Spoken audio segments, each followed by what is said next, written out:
सोचिए, एक बाजार में हम चल रहे हैं। हवा में मसालों और चंदन की वो भीनी भीनी खुशबू है। चारों तरफ एक गहमा गहमी का माहौल।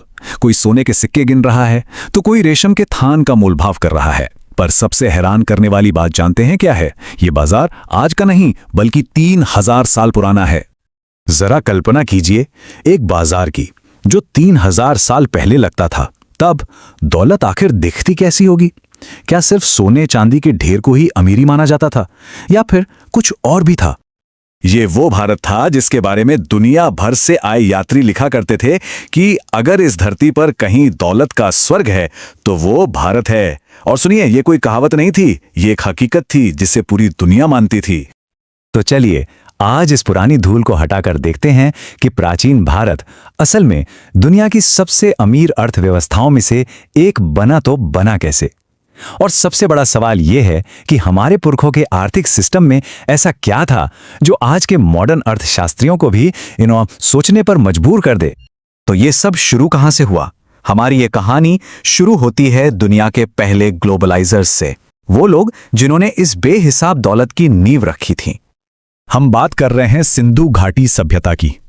हड़प्पा और मोहनजोदड़ो ये वो शहर थे जहां बड़े बड़े राजाओं के महल नहीं थे, बल्कि एक मजबूत, एक सोचा समझा सिस्टम था।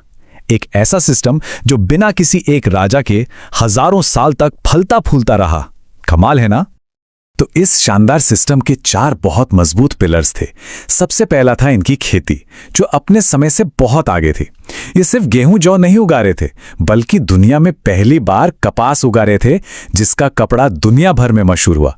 फिर दूसरा था पशुपालन, जहां भैंसें इनके लिए आज के ट्रकों की तरह काम करती थी, जो सामान को बंदरगाहों तक पहुंचाती थी। तीसरा था इनकी कारीगरी, मतलब इतनी कमाल की कि इनके बनाए बर्तन और औजार हजारों मील दूर तक बिकते थे। और इन सबको जोड़ने वाला था चौथा और सबसे जरूरी पिलर, इंटरनेशनल ट्रेड। और ये कोई छोटा मोटा व्यापार नहीं था, ये था भारत का पहला ग्लोबल बिजनेस मॉडल। जमीन और समंदर दोनों रास्तों से इनका ट्रेड मेसोपोटामिया, ओमान और मिस्र तक फैला हुआ था। कह सकते हैं कि ये दुनिया के पहले ग्लोबल सप्लाई चेन्स में से एक था, जो आज की बड़ी बड़ी कंपनियां करती हैं। लेकिन देखिए, जब प्रोस्पेरिटी हद से ज्यादा बढ़ जाती है तो उसकी एक कीमत भी चुकानी पड़ती है, और वो कीमत थी दुनिया की नजर। प्राचीन भारत की अर्थव्यवस्था को एक दो तरफा लड़ाई लड़नी पड़ी।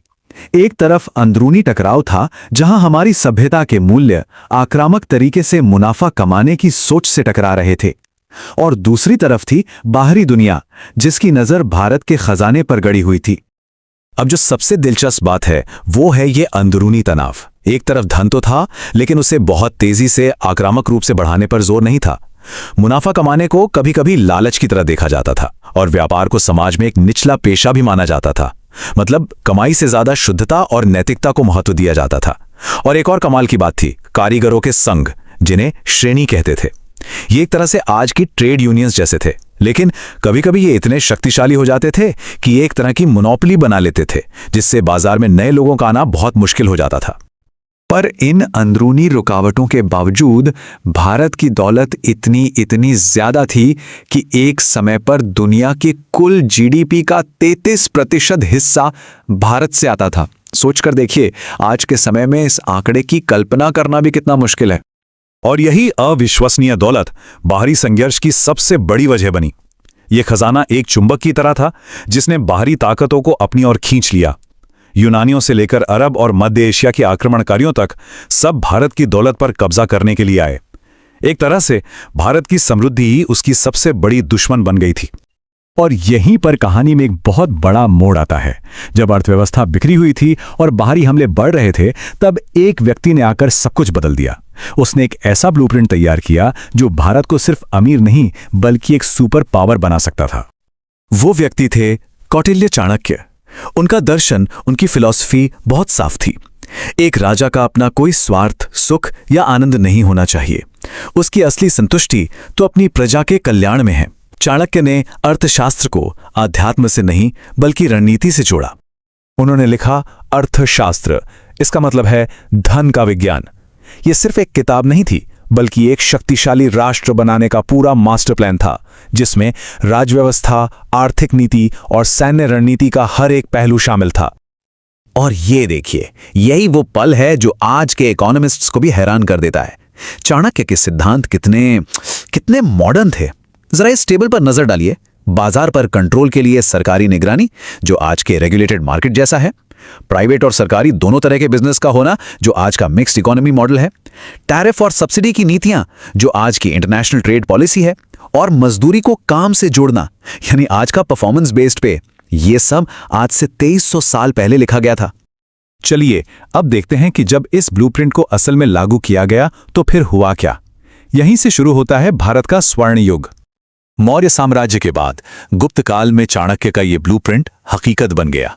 टैक्स सिस्टम इतना संतुलित था कि लोग खुशी खुशी देते थे, जिससे राज्य का खजाना भरता था। कारीगरों को राज्य की सुरक्षा मिली तो वो बिना किसी डर के बेहतरीन चीजें बना सकते थे। अंतर्राष्ट्रीय व्यापार अपने चरम पर था, ऐसा कि दुनिया का सोना भारत की तरफ बह रहा था। और ये सिर्फ व्यापार नहीं था, विज्ञान, गणित और धातु विज्ञान में ऐसी तरक्की हुई जिसका लोहा आज भी दुनिया मानती है। यही वो दौर था जब भारत ने अपनी दौलत को सिर्फ बचाकर रखना नहीं सीखा, बल्कि उसे एक स्ट्रैटेजी के साथ बढ़ाना सीखा। धन अब सिर्फ एक तिजोरी में बंद खजाना नहीं था, बल्कि एक सक्रिय शक्ति बन गया था, जिसे देश को मजबूत करने में इस्तेमाल किया जा रहा था। तो फिर हुआ क्या? वो महान आर्थिक सुपर पावर धीरे धीरे कमजोर कैसे हो गई? ये कहानी का वो हिस्सा है जो हमें शायद सबसे बड़ा सबक सिखाता है। देखिए, इस गिरावट की वजह कोई एक घटना नहीं थी, बल्कि कई चीजें एक साथ हो रही थी। चौथी सदी में रोमन साम्राज्य के साथ हमारा व्यापार कम हुआ, जिससे हमारा एक बड़ा एक्सपोर्ट मार्केट कमजोर पड़ गया। 5वीं सदी तक जमीन दान में देने की व्यवस्था ने सामंतों को बहुत शक्तिशाली बना दिया, जिससे केंद्र की सत्ता कमजोर हो गई। 7वीं सदी आते आते जमीन पर जो हमारे पुराने ट्रेड रूट्स थे वो अपना महत्व खोने लगे। और फिर लगातार बाहरी आक्रमणों ने हमारे संसाधनों को खत्म कर दिया और पूरे व्यापार के नेटवर्क को तोड़कर रख दिया। और यहां सबसे जरूरी बात यह है कि जो कभी हमारी ताकत थी, वही बदलते समय में हमारी कमजोरी बन गई।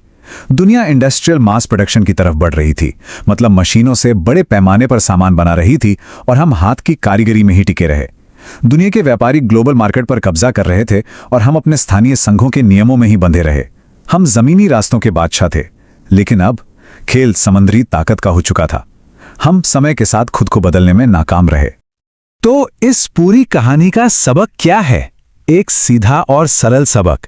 धन तभी बढ़ता है जब एक मजबूत सिस्टम को बाहरी खतरों से बचाया जाए और उसमें लगातार नए बदलाव यानी इनोवेशन किए जाएं। हमारे पुरखों ने एक शानदार सिस्टम तो बनाया, लेकिन हम उसे बचाने और बदलने में कहीं ना कहीं धीमे हो गए। प्लीज लाइक और सब्सक्राइब जरूर कीजिएगा ऐसे ही हाई क्वालिटी इंफॉर्मेटिव वीडियोस के लिए।